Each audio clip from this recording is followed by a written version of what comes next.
Hello everyone, আসসালামু আলাইকুম। কেমন আছেন আপনারা সবাই? আশা করছি অনেক বেশি ভালো আছেন। আলহামদুলিল্লাহ, আমি অনেক ভালো আছি।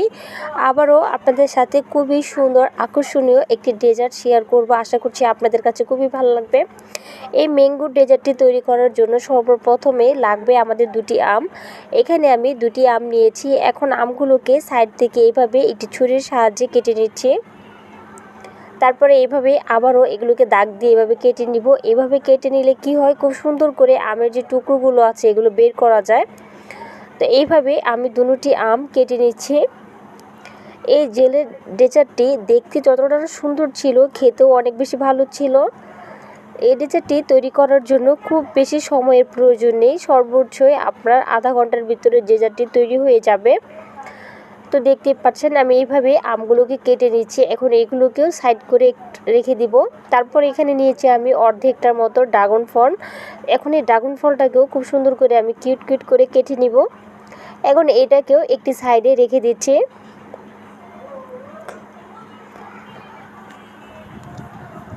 আজকের ডেজার্টের জন্য আমি এখানে তিনটে জিনিস ব্যবহার করব। এখানে নিয়েছি আমি আম, আর নিয়েছি এখানে কিছুটা ড্রাগন ফল।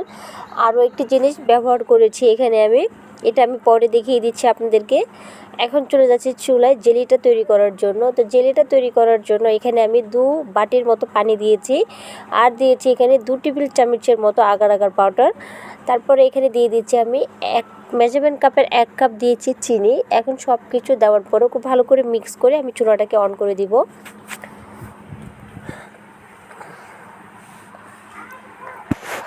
যেহেতু এখানে আমি 2 বাটি পানি ব্যবহার করেছি, এর জন্য এখানে কিন্তু 2 চামচের মতোই আগার আগার দিতে হবে। মেজারমেন্ট কাপ দিয়ে মেপে পানিগুলো দিয়েছি। তো ওই বাটি দিয়ে আমার 2 বাটি পানি হয়েছে। তো সব কিছু এইভাবে মিক্স করার পরে চুলাটাকে অন করে এটাকে অনবরত নেড়ে চেড়ে রান্না করে নিব 1 থেকে 2 মিনিটের মতো। তাহলে কিন্তু আমাদের জেলিটা তৈরি হয়ে যাবে। এখন যে ডেজার্টটি আমি সেট করব, এর জন্য এখানে এরকম একটি প্লাস্টিকের বাটি নিয়েছি। আপনারা যে কোনো বাটিতেই এই ডেজার্টটি সেট করতে পারেন। এটা হচ্ছে আপনার পছন্দ অনুযায়ী এটা সেট করতে পারেন, তাতে কোনো সমস্যা নেই। এখানে আমি এরকম একটি বাটি নিয়েছি। তো কিছুটা জেলি আগে আমি বাটির নিচে দিয়ে, তারপর এইভাবে যে ফলগুলো আমি আগে কেটে রেখেছিলাম এটা দিয়ে এখন ডেকোরেশন করব। তো আমি আমার মতো করে ডেকোরেশন করছি, আপনারা আপনাদের মতো করে করতে পারেন। তো এখানে এই যে বলেছি, এখানে আমি আরও একটি জিনিস ব্যবহার করেছি, সেটা আমি আপনাদেরকে পরে বলছি। যে সাদা যে জিনিসগুলো দেখা যাচ্ছে এটা হচ্ছে দুধ দিয়ে তৈরি করেছিলাম আমি। তো এটাকেও আমি সাইজ করে কেটে রেখেছি। এখন এইগুলোকে দিয়ে সব কিছু দিয়ে আমি খুব সুন্দর করে বাটিটাকে সেট করছি। তো এইভাবেই সব কিছু দিব। দেওয়ার পরে এটার উপরে আমি আবারও জেলি দিব।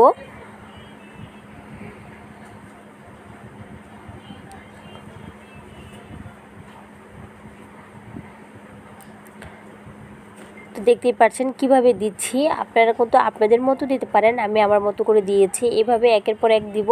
তারপরের বার আমি এইভাবে জেলি দিয়েছি। তো শেষের যে লেয়ারটা ছিল এটার উপরও আমি আবারও এভাবে জেলি দিয়েছি। তো এটাকে আধা ঘন্টার জন্য ছেড়ে দিয়েছি। আধা ঘন্টার ভিতরে কিন্তু খুব সুন্দরভাবে এটা সেট হয়ে গিয়েছে। এখন একটি নাইফ দিয়ে সাইডগুলোকে ছাড়িয়ে আমি আপনাদেরকে মোল্ড করে দেখাচ্ছি এটা কতটা সুন্দর হয়েছিল। এর জন্যই বলেছিলাম যে এই ডেজার্টটি তৈরি করার জন্য খুব বেশি টাইম আপনার নষ্ট হবে না। এটা দেখতে ততটা সুন্দর, খেতে অনেক বেশি ভালো ছিল। অনেকটাই খেয়ে মানে কীরকম লেগেছে আমি বলেও দিচ্ছি। এটা মানে রেচুর মতো লেগেছিল উপরের যে জেলিটা ছিল, আর ভিতরের ফলগুলো একদমই ফ্রেশ ছিল। এটার টেস্ট একদমই নষ্ট হয়নি। যেরকম ফলের যে এটা আমের টেস্টও ঠিক ছিল, ড্রাগনের টেস্টও ঠিক ছিল, মানে সব কিছুই একদম পারফেক্ট ছিল। এখন আমি কেটে দেখাচ্ছি এটার ভিতরটা কীরকম লাগছে। তো দেখতেই পাচ্ছেন কত সুন্দর একটি জেলি ডেজার্ট তৈরি হয়ে গিয়েছে। দেখতে ততটা সুন্দর, মানে দেখেই শান্তি। এটা মানে খাবো কি, এতটাই সুন্দর লাগছিল দেখতে।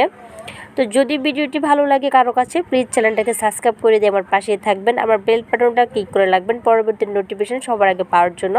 যে সমস্ত বন্ধুরা নতুন আছেন এখন পর্যন্ত আমার চ্যানেলটাকে সাবস্ক্রাইব করেনি, তাদের কাছে অনুরোধ রইল আমার ভিডিওটি দেখার পরে অবশ্যই আমার চ্যানেলটাকে সাবস্ক্রাইব করে দিবেন। তো দেখতেই পাচ্ছেন এটা কতটা সুন্দর লাগছে।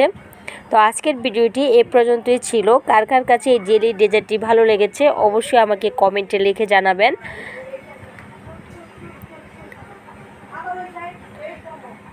তো সবাই অনেক বেশি ভালো থাকবেন, সুস্থ থাকবেন। দেখা হচ্ছে নতুন আরও একটি ভিডিওতে। আল্লাহ হাফিজ।